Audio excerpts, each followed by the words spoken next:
Bienvenue dans le Financière, votre rendez-vous économique quotidien. Voici les titres. Hausse de salaire en Angola. Le salaire de base des salariés du secteur privé sera augmenté de 30%. Le gouvernement souhaite à travers cette mesure booster le pouvoir d'achat des ménages. L'économie guinéenne se veut florissante. L'amélioration du climat des affaires est due à la promotion des PME. Le gouvernement a mis à leur disposition une aide de montant de 1,2 million de dollars. Et en fin d'édition, nous ferons le point sur les marchés boursiers du continent.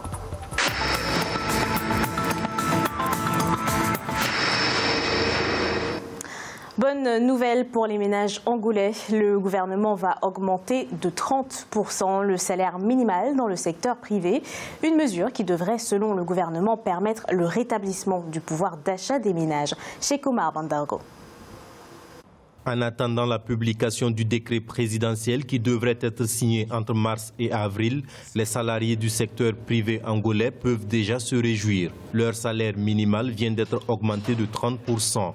Selon le ministre de l'Administration publique, du Travail et de la Sécurité sociale, Russus Mayato, la mesure a pour but de permettre la récupération du pouvoir d'achat des ménages et de maintenir la stabilité et l'équilibre. Au regard de la dépendance de l'Angola, de l'économie angolaise vis-à-vis du pétrole, l'économie a subi un grand choc qui a appauvri davantage la population. Dans la pratique, le plus bas salaire sera celui des travailleurs agricoles qui passera de 16 503 à 21 454 kwanza, soit 68 $. Les travailleurs du commerce et de la fabrication recevront 26 817 kwanza et ceux de l'industrie extractive verront leur salaire augmenter à 32 181 kwanza, soit 102 $. Quand vous considérez le nombre de mesures que l'État a pris pour faciliter l'investissement privé, pour impulser justement l'activité économique du secteur privé, il y a de quoi attendre de ce secteur une certaine équité par rapport à la rémunération de son personnel. Il faut noter aussi que la pension de vieillesse minimale a été augmentée de 57,14%. En janvier déjà, les salaires de la fonction publique avaient été révisés, le salaire minimum augmentant de 57%. Considérées comme néfastes au tissu économique du Cameroun, les importations des produits cosmétiques seront réduites. Le ministère camerounais du Commerce révèle que les importations des produits cosmétiques entre 2015 et 2017 ont atteint 114 milliards de francs CFA. Le gouvernement est à la recherche d'une solution rapide et efficace pour inverser le niveau d'importation des produits cosmétiques dans le pays. Pour le ministère du Commerce, la protection de la production locale doit aussi prendre en compte les exigences et objectifs de santé publique. Selon le ministre guinéen de l'Industrie, des petites et moyennes entreprises, la promotion des industries de tout type a été payante. L'économie guinéenne se compose d'un répertoire de plus de 1500 PME et plus de 2000 emplois ont été générés. Aïssatou Baye.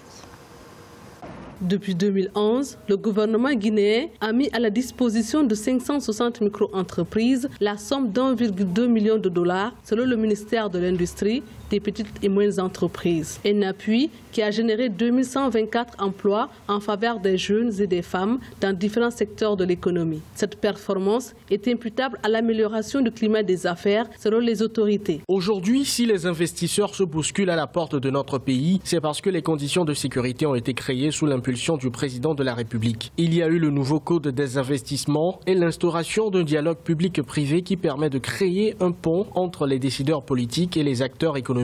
Dans sa politique de faire du secteur privé une locomotive de la croissance, le gouvernement a mis l'accent sur la formation. Un programme de formation de 730 dirigeants de petites et moyennes entreprises a été initié afin de les rendre plus compétitives pour répondre aux besoins du marché. Le climat des affaires s'est nettement amélioré en Guinée en ce qui concerne la création d'entreprises. Cependant, l'impôt sur les sociétés, c'est pratiquement 35% du bénéfice, ce qui est nettement énorme pour les entreprises qui démarrent.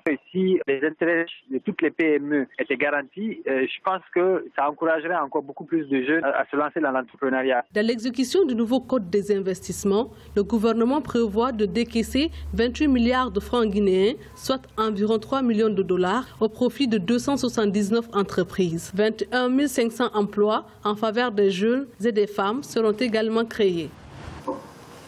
Creusement du déficit commercial au Maroc, il s'est accentué en 2018 malgré une hausse des exportations du pays.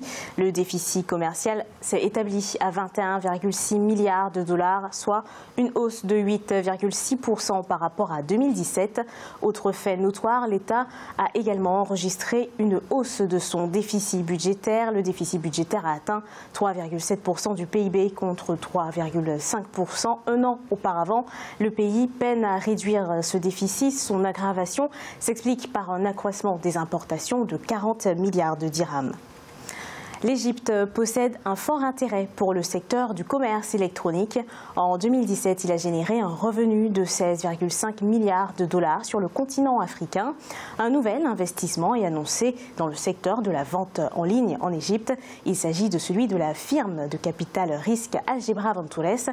Elle a injecté des financements de montants non divulgués dans le capital de la plateforme Goodmart, spécialisée dans l'achat, de la livraison domicile des biens de consommation.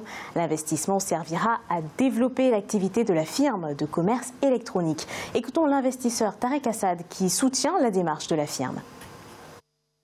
Depuis que nous avons effectué notre premier investissement au sein de Goodsmart, l'entreprise a amélioré son efficacité opérationnelle, signé des partenariats stratégiques et renforcé sa plateforme technologique. Nous sommes ravis de continuer à soutenir Goodsmart au-delà de notre investissement initial. Il est à présent l'heure de faire le point sur les marchés boursiers du continent. En Afrique australe et océan Indien, la bourse de Maurice était en hausse de 0,05%. L'indice All-Share de Johannesburg progressait de 0,65%. L'indice de Nairobi enregistrait une baisse de 0,41%. Et l'indice du Botswana perdait 0,05%. En Afrique de l'Ouest et centrale, la BRVM d'Abidjan était en hausse de 2,35%. L'indice nigérian perdait 0,71% et la bourse du Ghana perdait 0,34%. Et en Afrique du Nord, la bourse de Casablanca était en augmentation de 0,58%. L'indice égyptien était en baisse de 0,40% et l'indice tunisien était en baisse de 0,32%. C'est la fin de cette édition du Financial. Merci de nous avoir suivis. On se retrouve bientôt pour un nouveau rendez-vous de l'économie.